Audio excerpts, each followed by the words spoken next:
It's the SKOR North Twin Show. All right, a text message came in last night at 9:42 p.m. from Patrick James Royce, and he says, "Can I make a special appearance tomorrow to disembowel the Twins for a few minutes?" And yes, That's you what can. That's what I feel like doing as a guy who was a 15-year-old lad, saw their first ever game at Met Stadium. That was one of the worst. You know how rotten it is when you can strike out 18 times and that isn't what everybody's talking about. Yeah. That is not even the lousiest thing that happened to you during the evening. Your bullpen was even worse. It was fantastically rotten. But here's the deal. You know, people are trying to defend them. Well, they score, the bullpen, blah, blah, blah. Willie Castro hit a triple with one out in the third. They didn't get another hit until Taylor led off the ninth with a home run. And in the meantime, they had struck out 11 times to add to their total, 18. They went into the ninth. I think 19 is their record. I couldn't find it, but Judd, you told me Probus said it was 19 on the broadcast. Yeah. I found out, they don't have that negative record in there. It's in there someplace. But I was certainly rooting for them to strike out a couple of times in the bottom of the ninth and shatter the record, because that was one of the most horrible losses I've ever seen. How did it happen? Did I see that it had been like 30 years since the Mariners had won a game in which they trailed by 4 runs or more going into 580? Yeah, 580 consecutive road games. They had 91 against the White Sox. 91 in the new Comiskey in the first year. Well, when they when they're down 4 going into the 8th, they'd lost 540 in a row on the road. I didn't even know that when I texted you. Unbelievable. What I saw today kind of just, we had a chance. It was right there in front of us. And Rocco was fine with it. It just rolled off his back. This is ungodly. This was incredible. I've never seen, the just routinely, the guy they got 5 runs off of struck out everybody but one hitter, didn't he? I mean, at one point he had 9 out of 10 outs were strikeouts by that guy, who ends up getting hooked after 4 innings with 9 strikeouts. Yeah, Kirby was the 9 strikeouts. But it's asinine. You just can't keep sending guys up there. What happened to Kirilloff? All of a sudden, he's striking out 3 or 4 times. It's, all of a sudden, does he think he's a home run hitter too because he hit a couple of home runs out the left field?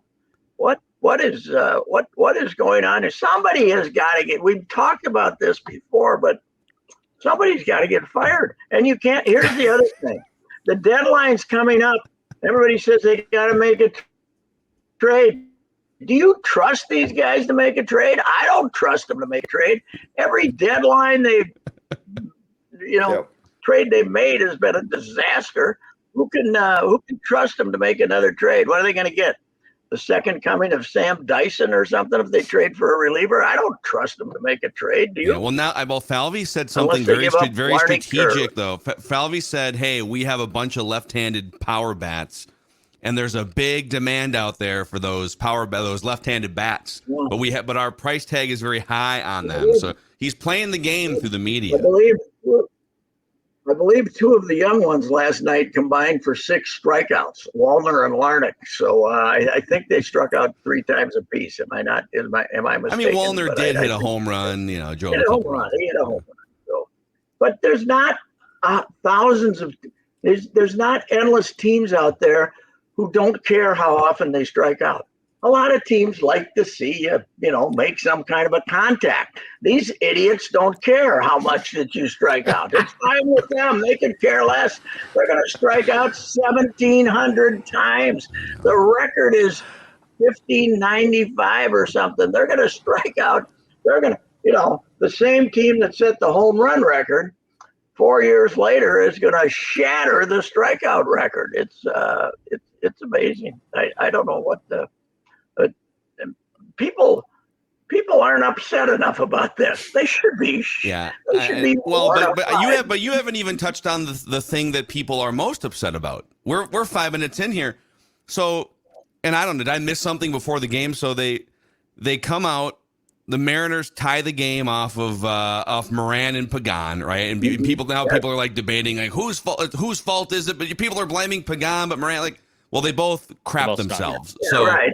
But now the game is tied. It's going into the 9th inning. There is no save situation, and one of the best relievers in baseball had a day off the day before. Yeah. I think he was warming up. Wasn't Duran warming up last night? I don't think so.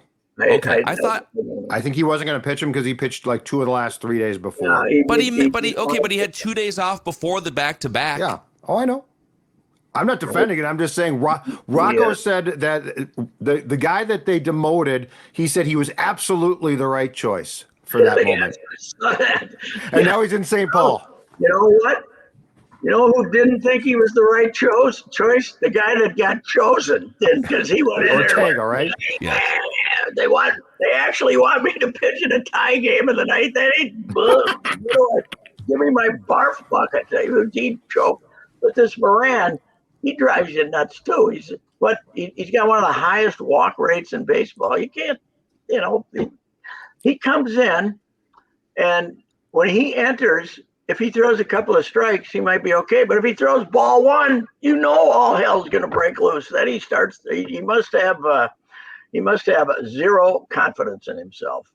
So, who do you think they're going to call up today? The hard throwing lefty Dallas Keuchel, and put him in the. Winder got called up this morning. Winder, yeah. He was terrible. Did you see what happened to him in St. Paul 2 nights ago? He gave up like 7 runs. I'm just a messenger. I'm just the messenger, Pat. I'm just the messenger.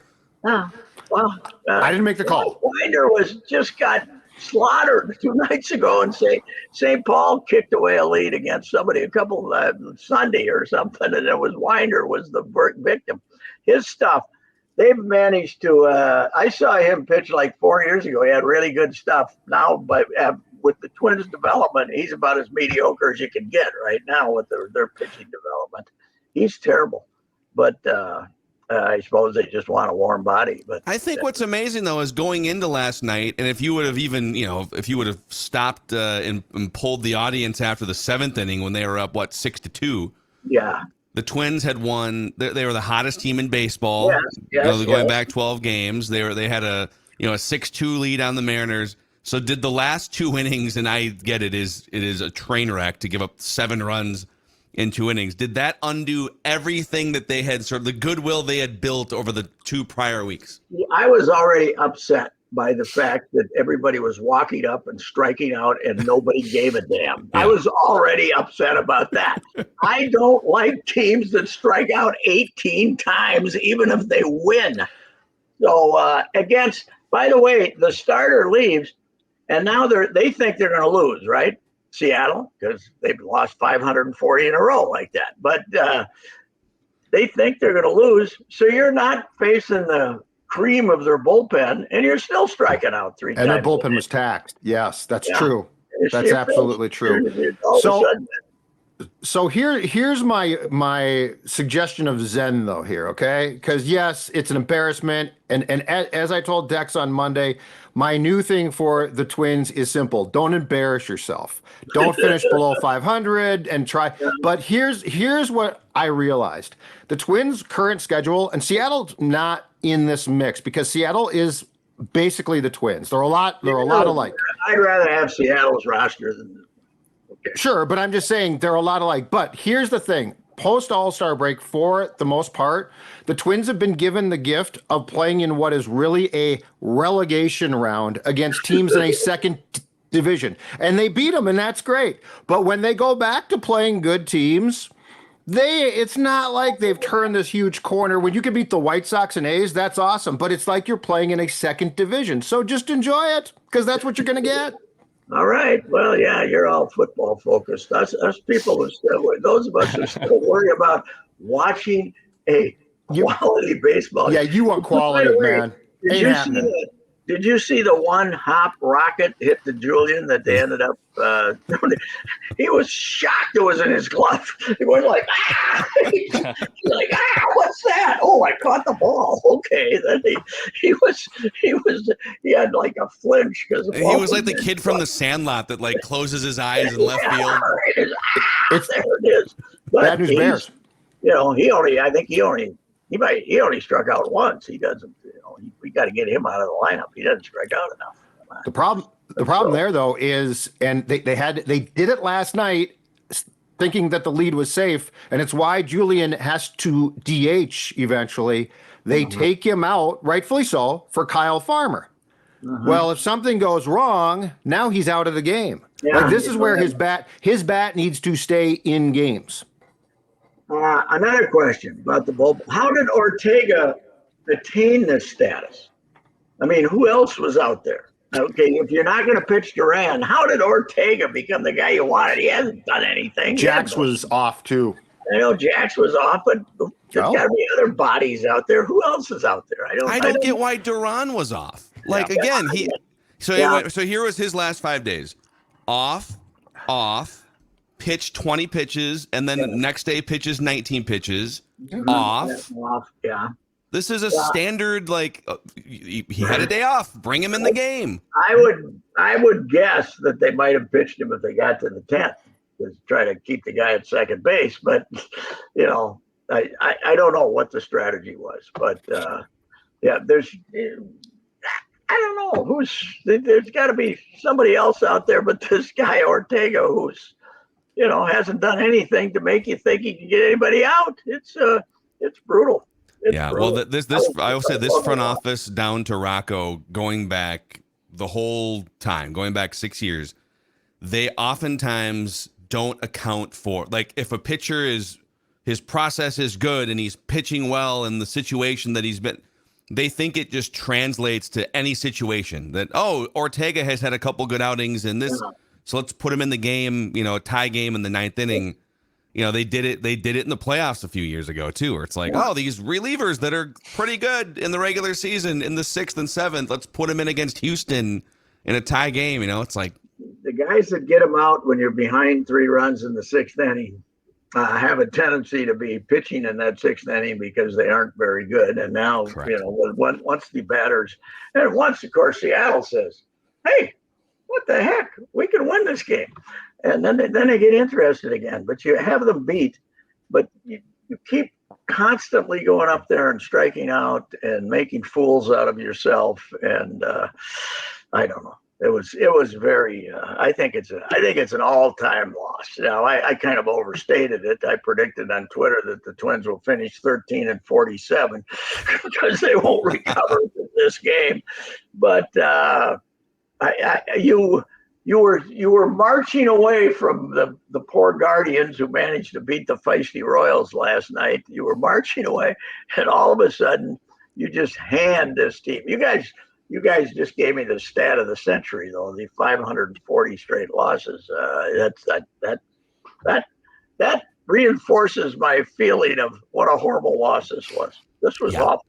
Sunday column, I'd love to see Royce's top 5 regular season all-time choke jobs by the Twins. I think we got I think the A's game, Eric Fox game, the Cleveland game for sure. Yeah, but the Cleveland, see, everybody says the 10-0 game. The night before was the same one, the Ron Davis game. Yes, I got confused. They were back to back. There's been nothing ever to equal the 2 games in '84. I'm just saying, it's an idea for a column. I'd love to see them.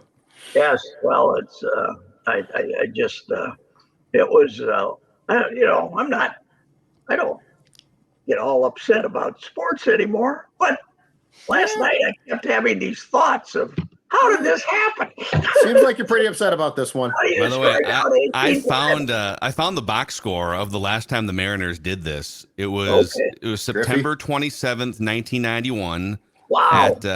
And that was the old or the new Comiskey. It's Comiskey Park 2. New. So that was like the first year of the new ballpark. Yep, 91. All right. So the White Sox took a 6-0 lead in the 2nd inning. They are up 7-0 going into the 4th, and then the Mariners start chipping away.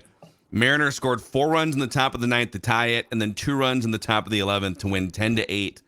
And here are some of the players. The hero, Jay Buhner. Who was the hero then? Let me go down here. So in the 9th inning, Bobby Thigpen blew the game for the White Sox. Yeah, remember he had 50 saves and nobody trusted him. Remember that? Yes. Yeah.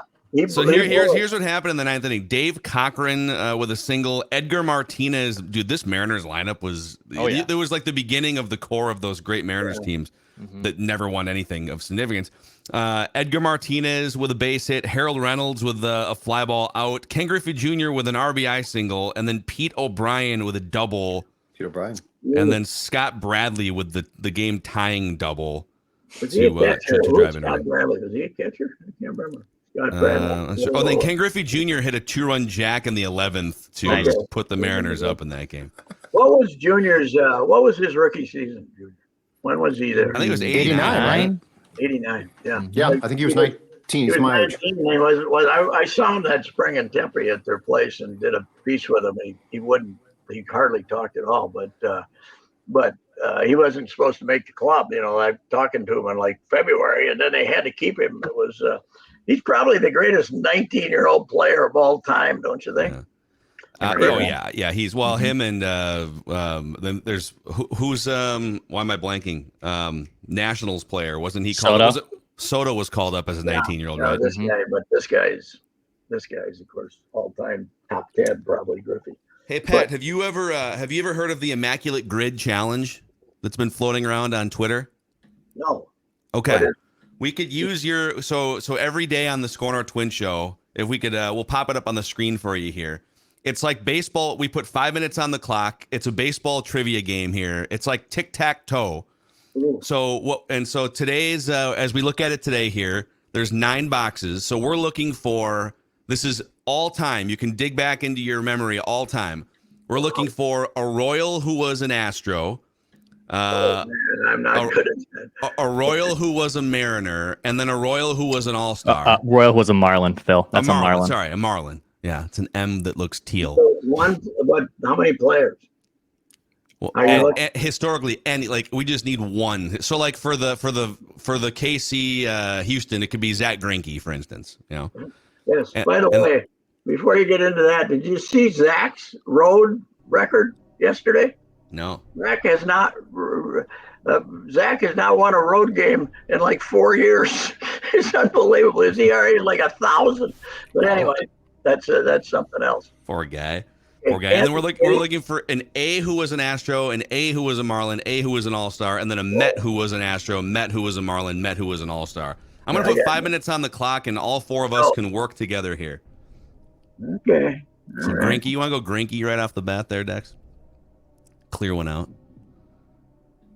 Okay. All right. And now what do we want? If any, well, let's go through the easy ones. The All-Stars. A Royal who was an All-Star. Well, George Brett would be one. Yeah. Mike Sweeney. Actually, should we go? Mark Redmond. Mark Redmond. Use Mark Redmond. Because you're going to be 0.1%. There we go. 0.4. Oh my God! There were actually who are the sickos? All right, how about this for the Twins? How about this for Pat? Pat, who is a Met that was an All-Star? Give me an old school player that was a really good Met that was an All-Star that you can remember. An old All-Star Met from way back. Kuzman. Jerry Kuzman. Gary. Mm-hmm.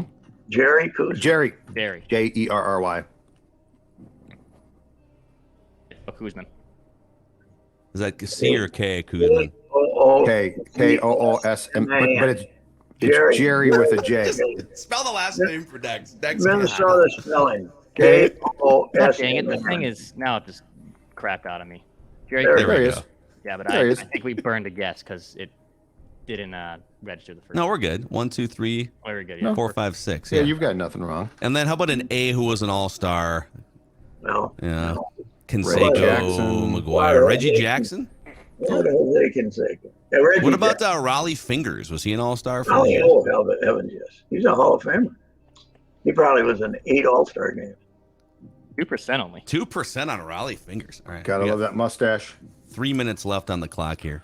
How about an A that was a brewer? Raleigh Fingers. Yeah. Did Raleigh Fingers make it around for the Marlins? Doesn't help us. No. Oh, we need a Marlin who was a what? We need a Marlin who was a Royal, a Marlin who was an A, and a Marlin who was a Met. I'm trying to think of the Mets. God, Mike Piazza. Oh, what about Al Leiter? Piazza. Oh, Mike Piazza, for sure. Yeah, there you go. He was a Marlin for a hot second. For like a day. Yeah. Yeah, for like a day. He went from the Dodgers to the Marlins immediately to the Mets. Like it was a week or something. But I didn't even know that. I didn't know that. Back in the day. An A who was an Astro. Terrible catcher, but when you can hit like that, nobody cares. So. Yeah. Now, what do I see? I don't get the game, so I'm old and senile, and I don't get what we're looking for. So now you're looking for an A that played for the Marlin and a Royal that played for. I think the Jorge Marlins. Soler played for both the Royals and the Marlins. Yes. Yeah, we'll go with that. That's a good one. Sure. Soler just was an all-star for the Marlins right now. Oh, 50-some%. Wow. 52% like Having that. a hell of a year. I'm trying to think like an Astro who was an Astro was a Met. Who's Nolan Ryan? No, yes. Nolan Ryan. No, that's where he started. He started with the Mets. Yep. Boom, 13%. There we go. All right. So we have two more. We need an Mets- A who was an Mets- Astro and A who was a Marlin. The Mets had him in the bullpen. Who was the right fielder that was traded, I think, from the A's to the Reddick. Astros? Oh, Reddick. Josh Reddick? Yep. Yeah. Got a cannon for an arm. God, you guys are better than that. Just All right. Oh, now wow. we need an A and a Marlin. An A who was a Marlin. We have a minute 10 Two left on the cheap clock. franchises. I mean, Somebody passed through both of them, but not go directly. well, he has to play. He would have had to play a game regardless with both teams to qualify. Yep. I'm trying to think of like when they tore their teams down.